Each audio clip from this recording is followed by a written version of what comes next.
it like again in heaven for them, for the saints? Well, one of the things that we do pick up with regards to the saints going to heaven, Genesis 25:8 says, "Then Abraham breathed his last and died in a good old age, an old man of full years, and was gathered to his people."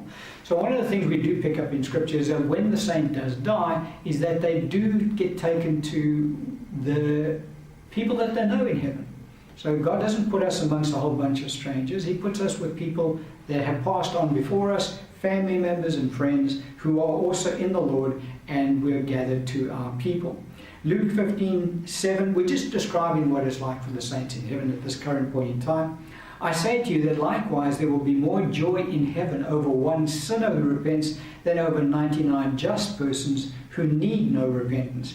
And then Hebrews 12:1 says, "Therefore we also, since we are surrounded by so great a cloud of witnesses, let us lay aside every weight and the sin which so easily ensnares us, and let us run with endurance the race that is set before us." And so here we see that in both these passages of Scripture, that the saints in heaven are aware of the saints on the earth and their spiritual progress. No, they are not interested in our material progress at all, because when they get to heaven, they have perfect knowledge. Paul talks about, now we know in part, but when the perfect has come. The perfect would have come for each one of them. The saints in heaven have perfect knowledge. And so they are aware of our spiritual progress, and they're interested in our spiritual progress, which is why the Scripture says they rejoice when a sinner repents and comes into the kingdom, because they know that that sinner will now be a saint and they will be with them in heaven for all eternity. Not in heaven for all eternity, but will be with them in God the Father and the Son for all eternity. The Scripture says we are surrounded by so great a cloud of witnesses. They're witnessing our spiritual progress. And so all the saints who are in heaven are aware of the progress of the saints on earth and of the sinners who are a family and friends, most probably, of those saints. And they're interested, are they going to make it into heaven, yes or not? And so that's the awareness that they have. They have all of that knowledge, and that's the only thing that interests them. They could care less whether we make $1 million down here or we make 1 cent. What they're interested in is, what is our spiritual progress like? How is our spiritual? Are we in the kingdom firstly? And there's great rejoicing once we come in. Now they want to see how we are growing in the things of God and what eternal fruit we are gathering for eternity. That's what interests the saints in heaven. Now, I did kind of mention it about the saints under the Old Testament earlier. Let's just look at a couple of scriptures along that line. 1 Samuel 28, verse 11 to 15. Scripture says, "Then the woman said, 'Whom shall I bring up for you?' And he said, 'Bring up Samuel for me.' Then the woman saw Samuel. When the woman saw Samuel, she cried out with a loud voice, and the woman spoke to Saul, saying, 'Why have you deceived me? For you are Saul.' And the king said to her, 'Do not be afraid. What do you see?' And the woman said to Saul, 'I saw a spirit ascending out of the earth.' And so he said to her, 'What is his form?' And she said, 'An old man is coming up, and he is covered with a mantle.' And Saul perceived that it was Samuel. And he stooped with his face to the ground and bowed down. Now Samuel said to Saul, 'Why have you disturbed me by bringing me up?' And Saul answered, 'I am deeply distressed, for the Philistines made war against me, and God has departed from me and does not answer me anymore, neither by prophets nor by dreams. Therefore I called you, that you may reveal to me what I should do.'" This isn't a case of Saul, he wanted to inquire of God. God had departed from him, so he tries a prophet. Prophets can't hear from God. He tries the ephod. He doesn't get any answer. He tries dreams. God doesn't speak to him. God had departed from him. And so he's desperate. So what he does, he goes to a medium. And the medium raises Samuel from the dead. Not physically, but he calls him up. So she calls, it was a woman obviously, she calls Samuel up. Now, mediums could do that under the Old Covenant. Why? Because all the saints were still under the earth. They were in that location that Jesus called Abraham's bosom. They were not yet in heaven. So she calls Samuel up. And the scripture says that I saw a spirit ascending out of the earth. because that's where Samuel was at that time. But it was still a place of rest, because Samuel gets a bit upset with Saul. Why did you disturb me? I was, pretty much restful down there. Now you've called me up here. So again, we get to see some things here. One of them is that mediums under the Old Covenant could do what she did. That happened. It's in the Bible. It's recorded for us. Why could she do that? She could do that because even though the Old Testament saints were separate from the sinners, in that they were in Abraham's bosom, they weren't in Hades, nevertheless they still fell under Satan's domain, because Satan had the keys of Hades and of death. Jesus took those keys off of him when Jesus was raised from the dead. And so under the Old Covenant, that was also one of the other reasons why the saints couldn't ascend into heaven, because Satan held the keys of Hades and of death, and he wouldn't let anyone out. And so Jesus had to go down and take those keys away from them. And so the mediums who served Satan, basically, had the power to call up even the saints out of Abraham's bosom. Things have changed since then. Jesus now has the keys of Hades and of death. He's emptied Abraham's bosom, and all the saints are in heaven. And so mediums can't do what they used to do. They cannot call saints down from heaven. Whereas before they could call. She called up Samuel, who was quite a strong saint of the Lord. And she did that by the power of Satan. He gave her that authority to do. But mediums today cannot call saints down from heaven. They do not have that authority. Because why? Because Jesus now holds the keys of Hades and death. Satan doesn't hold those keys anymore. And so that's one of the truths we pick up there.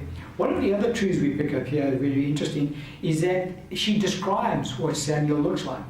And she says he's an old man. And Samuel did. He died at a very old age. And so we need to understand something about heaven as well. Heaven views old age as a blessing, not a curse. And so it's a blessing for a saint to live out his full days here on the earth. It's never a curse for a saint to live out a longer life on the earth. And so when the saint dies at an old age, that's how they look. You have the people go around and say, we're all going to look in our 30s and all that kind of stuff. There's nothing in the scripture that says that at all. Nothing whatsoever. This is the only account in scripture that describes anybody what they look like after they died. And it describes Samuel as being an old man. Our Lord, when he was raised from the dead, he looked like he looked the day before he died. I'm not going to get into any kind of depth on the issue, but our Lord was 40 years old when he died. And so he looked like a 40-year-old man. He didn't look like a 30-year-old man anymore. The guys didn't look at him and say, gee, Lord, you got younger. Not at all. He looked like a 40-year-old man. And Samuel, his spirit, it wasn't his physical body that she was looking at. She was looking at his spirit.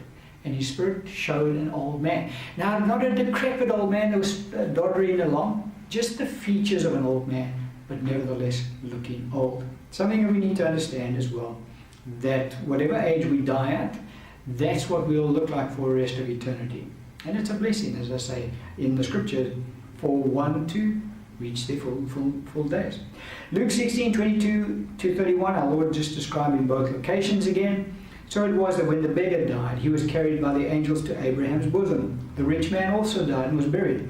And being in torments in Hades, he lifted up his eyes and saw Abraham afar off and Lazarus in his bosom. And he cried and said, Father Abraham, have mercy on me, and send Lazarus that he may dip the tip of his finger in water and cool my tongue, for I am tormented in this flame. So Hades is not a good place to be. But Abraham said, Son, remember that in your lifetime received your good things, and likewise Lazarus evil things, but now he is comforted and you are tormented. Let me carry on. Verse 26. And besides all this, between us and you, there's this great gulf fixed. We spoke about that. So that those who want to pass from here to you cannot, nor can those from there pass to us. Then he said, I beg you therefore, Father, that you would send him to my father's house, for I have 5 brothers, that he may testify to them, lest they also come to this place of torment. Abraham said to him, they have Moses and they have the prophets, let them hear them. And he said, No, Father Abraham, but if one goes to them from the dead, they will repent. But he said to him, If they do not hear Moses and the prophets, neither will they repent. Be persuaded though one rise from the dead. Now it's also interesting, the chap in Hades recognized he couldn't get out there. So he asked Abraham to send Lazarus to his brothers. Because we saw Samuel was called up from the dead by the medium. And so it was possible for the saints under the old covenant from Abraham's bosom to be raised from the dead. But the sinners who went into Hades, once you're in, you can't get out. The only day they're coming out is the day of their judgment, eternal judgment. But no one who goes into Hades can ever come out. God has decreed that's where they stay. However, it is possible for those who have died in the Lord to come down to the earth. We have no account of that scripturally, but we do have account of Samuel being raised when Satan still had that ability. He doesn't have that ability anymore. And the man in Hades recognized that it was possible. Abraham also didn't argue about the fact that Lazarus could have gone back. He just said it would have been a waste of time because the guys wouldn't believe him anyway. And so when our Lord raised people from the dead, where did their spirits come from? Their spirits came back from Abraham's bosom. When saints are raised from the dead now in the New Testament, there's Peter raised Dorcas from the dead. Who else? Paul raised that young man, Eutychus, I think his name was, from the dead. Those are the two accounts in the book of Acts. And so when saints are raised from the dead now, their spirits come back from heaven. But one who has died and gone into Hades can never come out. And so again, when people see spirits that are departed and we know that they've gone to Hades, well, now we know that those aren't those people. In fact, those are demonic spirits who take on their form, and they can do that. Satan has that ability.